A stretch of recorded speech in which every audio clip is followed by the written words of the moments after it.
It sounds like something out of a Hollywood movie. Two masterpieces, missing for decades, are recovered by Italian authorities and unveiled in Rome on Wednesday.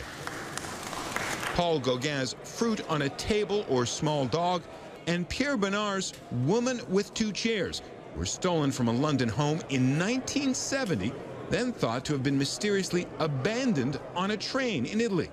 An Italian auto worker eventually bought the paintings at a lost property auction for about $30, having no idea of their real value.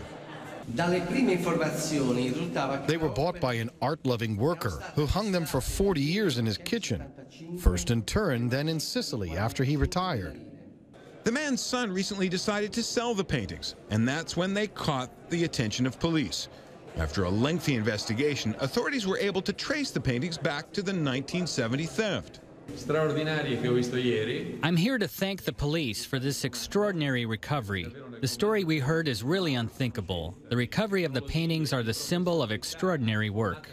Experts estimate the Gauguin is worth as much as $40 million. The Bonnard is valued at more than $800,000.